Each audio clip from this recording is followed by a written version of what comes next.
Summary. When Americans vote for a president and vice president, they are actually choosing presidential electors, known collectively as the Electoral College. It is these officials who choose the president and vice president of the United States. The complex elements comprising the Electoral College system are responsible for election of the president and vice president. The 2016 presidential contest was noteworthy for the first simultaneous occurrence in presidential election history of four rarely occurring electoral college eventualities. These included 1. The election of a president and vice president who received fewer popular votes than the major opponents. 2. The actions of 7 faithless electors who voted for candidates other than those to whom they were pledged. 3. The split allocation of electoral votes in Maine, which uses the district system to allocate electors. And 4. Objections to electoral votes at the joint session of Congress to count the votes. These events are examined in detail in the body of this report. Article 2, Section 1 of the Constitution, as modified in 1804 by the 12th Amendment, sets the requirements for election of the president and vice president. It authorizes each state to appoint, by whatever means the legislature chooses, a number of electors equal to the combined total of its Senate and House of Representatives delegations, for a contemporary total of 538, including 3 electors for the District of Columbia. For over 150 years, the states have universally required that electors be chosen by the voters. Anyone may serve as an elector, except members of Congress and persons holding offices of trust or profit under the Constitution. Every presidential election year, political parties and independent candidacies nominate their national candidates for president and vice president. In each state where they are entitled to be on the ballot, they also nominate a slate or ticket of candidates for the office of elector that is equal in number to the electoral votes to which the state is entitled. On Election Day, Tuesday after the first Monday in November 3rd in 2020, when voters cast a single vote for their preferred candidates, they are actually voting for the slate of electors in their state pledged to those candidates. In 48 states and the District of Columbia, the entire slate of electors winning the most popular votes in the state is elected, a practice known as winner-take-all, or the general ticket system. Maine and Nebraska use an alternative method, the district system, which awards 2 electors to the popular vote winners statewide and 1 to the popular vote winners in each congressional district. Electors assemble in their respective states on the Monday after the second Wednesday in December 14th in 2020. They are expected, but not constitutionally bound, to vote for the candidates they represent. The electors cast separate ballots for president and vice president, after which the Electoral College ceases to exist until the next presidential election. State electoral votes are reported to Congress and other designated authorities. They are then counted and declared at a joint session of Congress held on January 6th of the year after the election. Congress may, however, change this date by joint resolution. A majority of electoral votes, currently 270 of 538, is required to win, but the results submitted by any state are open to challenge at the joint session, as provided by law. Past proposals for change by the constitutional amendment have included various reform options and direct popular election, which would eliminate the Electoral College system, but no substantive action on this issue has been taken in Congress for more than 20 years. At present, however, a non-governmental organization, the Non-Popular Vote Campaign, proposes to reform the Electoral College by action taken at the state level through an interstate compact. 10 states and the District of Columbia have approved the MPV compact to date. I'm going to move the microphone over here, maybe that will help.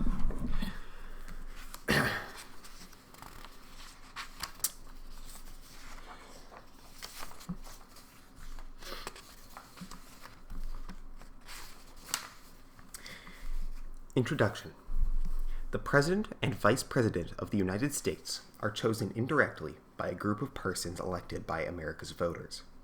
These officials are known as electors, and the institution is referred to collectively as the Electoral College. Article 2, Section 1 of the Constitution, 1787, as modified by the 12th Amendment, 1804, provides the constitutional framework for the process, which, together with an array of subsequent federal and state laws and political party practices, comprises the Electoral College system as it exists today. It has been criticized by some as an undemocratic anachronism. I've never seen that word before. But praised by others as a pillar of political stability and American federalism. This report focuses on the institutions and procedures associated with the contemporary Electoral College system. It opens by noting 4 rarely occurring Electoral College eventualities that took place in connection with the 2016 presidential election.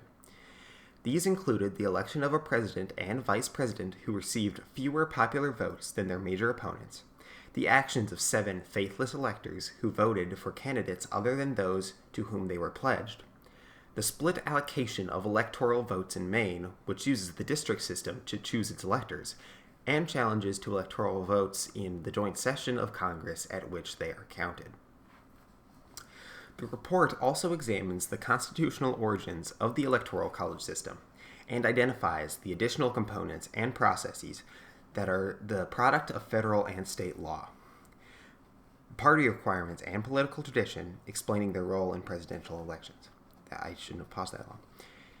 It provides a timeline for the Electoral College system for the 2020 presidential election, a brief examination of alternative reform measures, including constitutional amendment proposals and non-governmental initiatives, such as the National Popular Vote Initiative, and closes with concluding observations on the state of the Electoral College system and prospects for change. Most recent developments: the Electoral College and the 2016 presidential election. The 2016 presidential election will be recorded as the first in modern history in which 4 Electoral College eventualities that have occurred separately in the past occurred during the same election cycle. The electoral and popular votes. Different results. The president and vice president were elected with a majority of electoral votes, but fewer popular votes than their major party opponents. The 2016 election marked the 4th occurrence of this eventuality, which occurred previously in 1876, 1888, and 2000. This election result is sometimes referred to, particularly by proponents of the Electoral College reform, as a wrong winner election, or in Electoral College misfire. This eventuality stemmed directly from the constitutional structure of the Electoral College system. Article 2, Section 1 of the Constitution and its 12th Amendment require a majority of electoral votes to elect the president and vice president, but they contain no reference at all to popular votes. Faithless electors. 7 electors, 5 Democrats and 2 Republicans, cast votes for candidates other than those to whom they were pledged. This phenomenon, generally referred to as faithless or unfaithful electors, also derives directly from the Constitution, which, in the 12th Amendment, instructs electors to vote by ballot for president and vice president. While tradition that electors reflect the popular vote exerts a strong influence, there is no constitutional requirement that they vote for the candidates to whom they are pledged. Maine splits the Electoral College vote.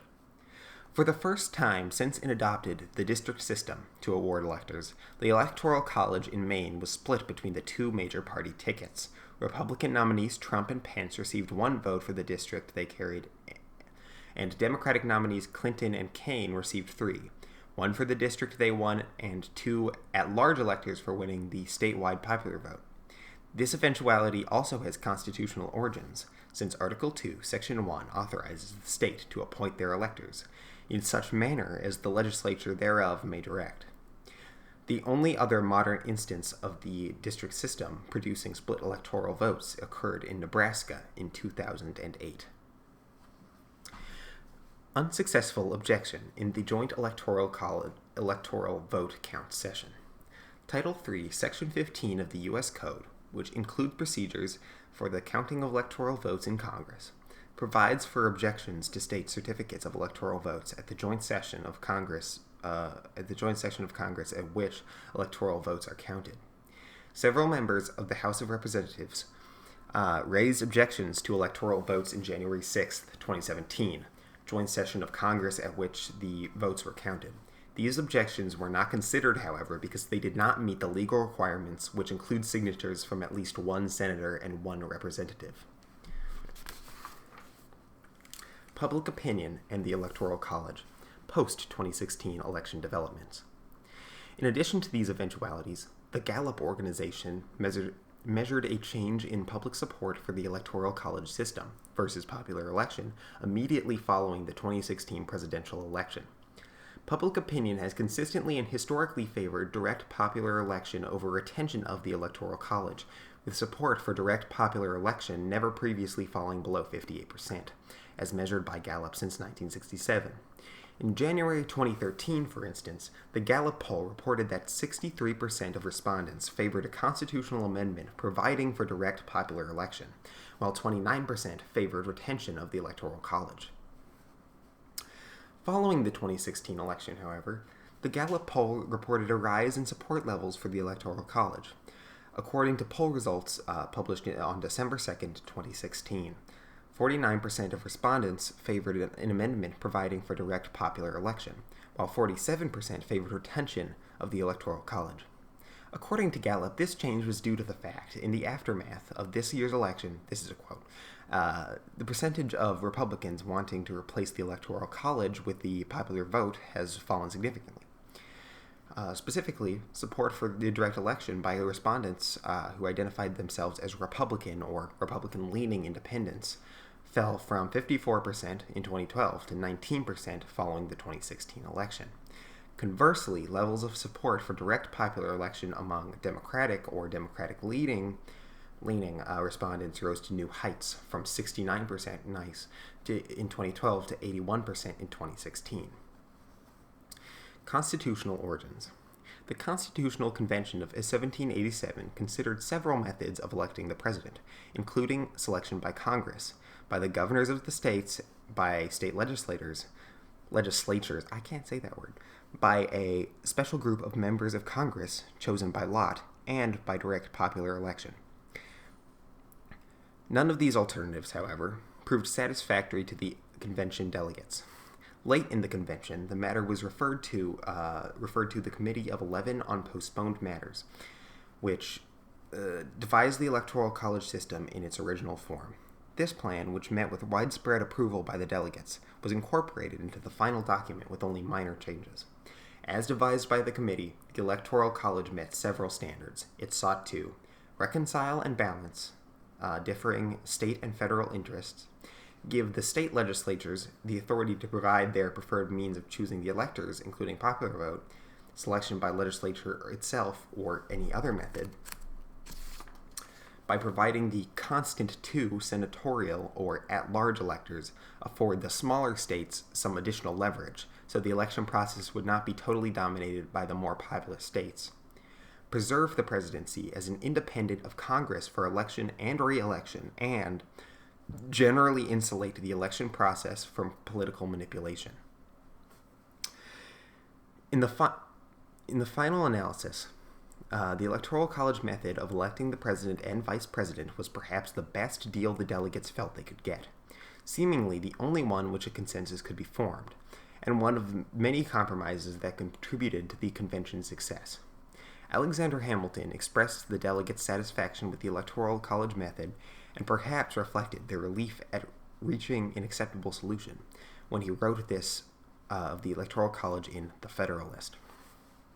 The mode of appointment in the Chief Magistrate of the United States is the only part of the system of any consequence which has escaped without severe censure, or which has received the slightest mark of approbation from its opponents. I venture somewhat further, and hesitate not to affirm that if the matter of it not be perfect, it is at least excellent. It united in eminent degree all the advantages of the Union, which was to be wished for. Thank you. The original constitutional system. The Constitution gave each state a number of electors equal to the combined total of its Senate and House of Representatives membership. The electors were chosen by the states in such manner as the legislature thereof may direct. Qualifications for the office were broad. The only persons prohibited from serving as electors are senators, representatives, and persons holding an office of trust or profit under the United States. In order to forestall partisan intrigue and manipulation, each state's electors were required to assemble separately in their respective states to cast their ballots rather than meet as a body in a single location. At least one of the candidates for whom the electors voted was required to be an inhabitant of another state. This was intended to counter what the framers feared would be a provincial insularity once George Washington, the indispensable figure who was universally expected to be the first president, had left the political scene. By requiring one of the candidates to be from somewhere else, the convention delegates hoped to prod the electors to look beyond the borders of their own state or region in search of national candidates qualified and fit to serve as president. A number of votes equal to a majority of the whole number of electors was necessary to elect. This requirement was intended to ensure that the winning candidate enjoyed broad support, while election by the House of Representatives was provided as a default method in the event of electoral college deadlock. Finally, Congress was empowered to set nationwide dates for choice and meeting of electors.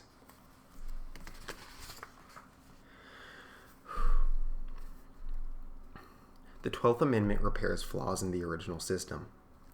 The original method of electing the president and vice president, however, proved unworkable. Under this system, each elector cast 2 votes for 2 different candidates for the office of president, but no votes for vice president. The candidate who received the most electoral votes was elected, provided he received a number of votes equal to a majority of the whole number of electors, not a majority of electoral votes.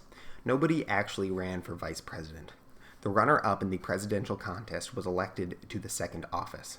This system, which it was intended to bring the 2 best qualified candidates to office, never anticipated the early growth of political parties and factions, each of which offered a joint ticket of 2 candidates, one for president and one for vice president.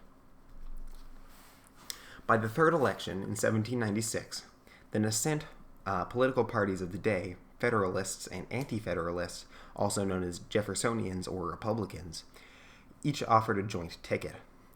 Under the original arrangement, the only way to make the system work was for all of the party's electors to cast one of their 2 votes for the recognized presidential candidate, and all but one of the electors cast their second votes for the vice presidential candidate. One elector would be instructed to withhold his second vote for the designated vice presidential candidate so that the 2 candidates would not tie the vote and throw the election to the House. This cumbersome system broke down almost immediately. In 1800, that was a weird emphasis. This cumbersome system broke down almost immediately in 1800, when a Republican elector failed to withhold his second vote from the acknowledged vice presidential candidate. This led to a tie between the presidential candidate Thomas Jefferson and his running mate Aaron Burr, leaving the election to be decided in the House of Representatives. The constitutional crisis resulting from the election of 1800 led to the 12th Amendment, which was proposed by Congress and speedily ratified by the states as noted later in this report. The Electoral College today. Notwithstanding the founders' efforts, the Electoral College system almost never functions as they intended. But, as with so many constitutional provisions, the document prescribed only the system's basic elements, leaving ample room for development. As the Republic evolved, so did the Electoral College system. By the late 19th century, the following range of constitutional requirements, federal and state legal provisions, and political party practices that make up the contemporary system were in place. Who are the electors? The Constitution, as noted earlier in this report, states what the electors may The Constitution, as noted earlier in this report, states that the electors may not be, that is, it prohibits senators, representatives, and persons holding an office or trust an office of trust or profit under the United States from serving. In effect, this language bars not only members of the two houses of Congress, but any person who is an employee of the United States government, justices, judges, and staff of the United States courts and federal judiciary, all political employees of the legislative and executive branches, civilian employees of the U.S. government, that is, civil servants, and U.S. military and law enforcement personnel. In practice, the two major political parties in each state tend to nominate a mixture of well-known figures such as governors and other state and local elected officials, party activists, local and state celebrities, and ordinary citizens for the office of elector. While they may be well-known persons in their states, electors generally receive little recognition as such. In most states, the names of individual elector candidates do not appear anywhere on the ballot. Instead, only those of presidential and vice presidential candidates of the parties or other groups that nominated the elector candidates appear. In some states, the presidential and vice presidential nominees' names are preceded on the ballot by the words "electors for." The usual anonymity of the presidential electors is such that the electoral votes are commonly referred to as having been awarded to the winning candidates, as if no human beings were involved in the process. Nominating elector candidates. Diverse state procedures. The Constitution and federal law are silent on nomination procedures for elector candidates, so the process of nominating elector candidates is another of the aspects of the system left to state and political party preferences. Most states prescribe one of two methods.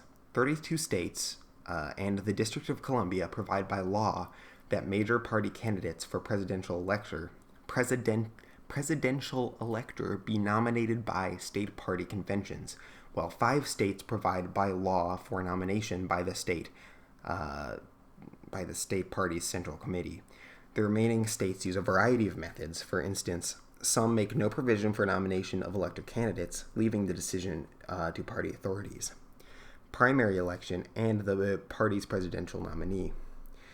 Provisions governing new and minor political parties, as well as independent candidacies, are generally prescribed in state law and are even more widely varied. How are electoral votes allocated among the states? The Constitution, as noted previously, gives each state a number of electors equal to the combined total of its Senate membership, 2 for each state, and House of Representatives delegation currently ranging from 1 to 53 depending on the population. The 23rd Amendment provides an additional 3 electors to the District of Columbia. The total number of electoral votes per state based on the most recent 2010 census ranges from 3 for 7 states in the District of Columbia to 55 for California, the most populous state. Figure A1 and Table A1 in the appendix to this report provide current electoral vote allocations by state and the District of Columbia for the elections of 2012, 2016, and 2020. These totals are adjusted following the decennial census in a process called reapportionment.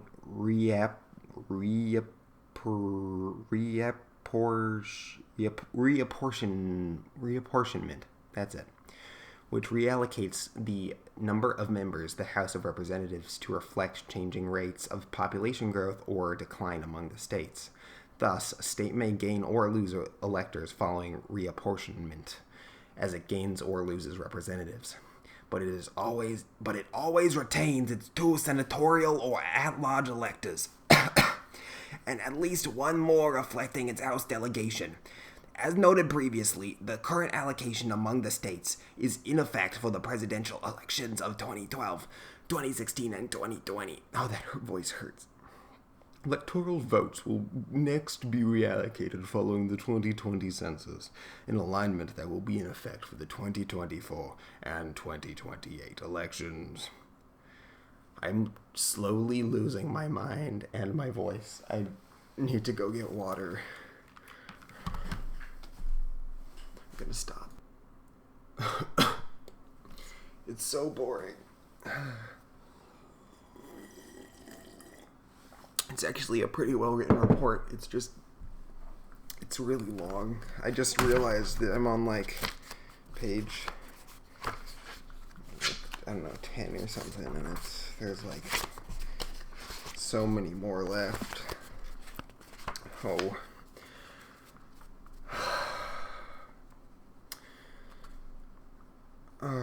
Where was I? Okay. How are the electors chosen?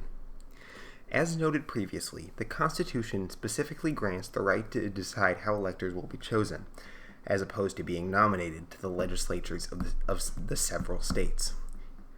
Each state shall appoint in such manner as the legislature thereof may direct a number of electors equal to the whole number of senators and representatives to which a state may be entitled in Congress.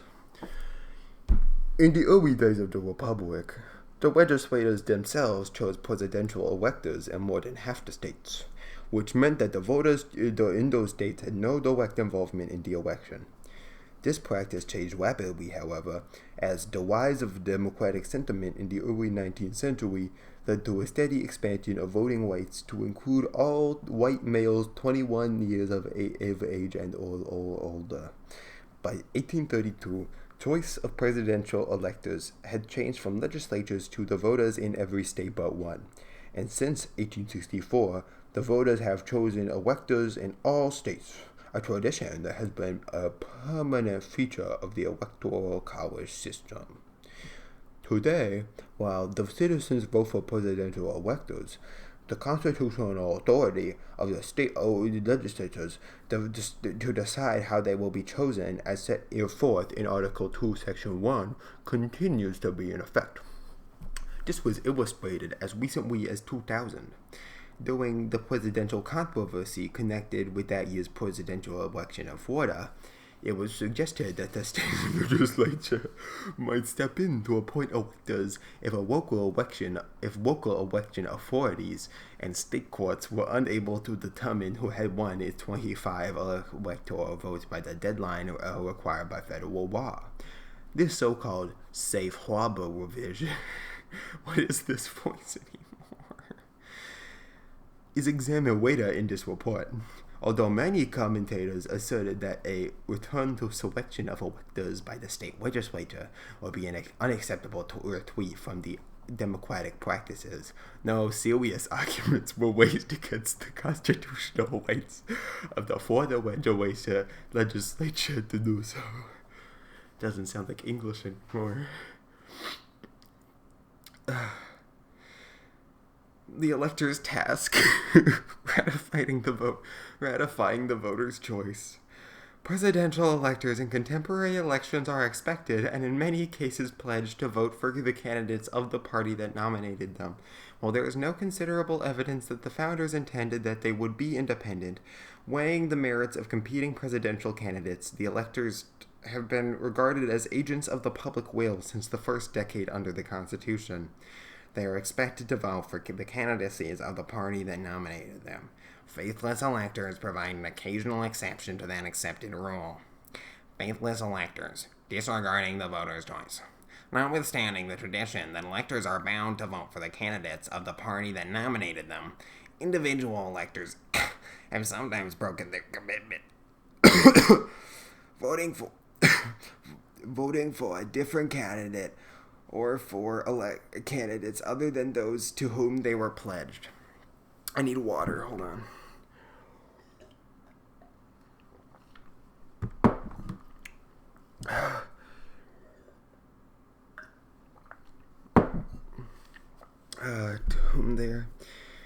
To whom they were pledged. They are known as faithless or unfaithful electors.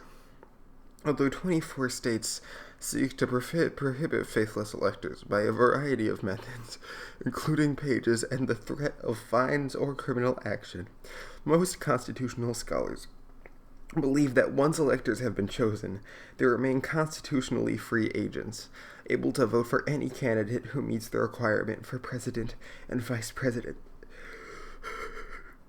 This is just so... these words have lost meaning. It's so boring.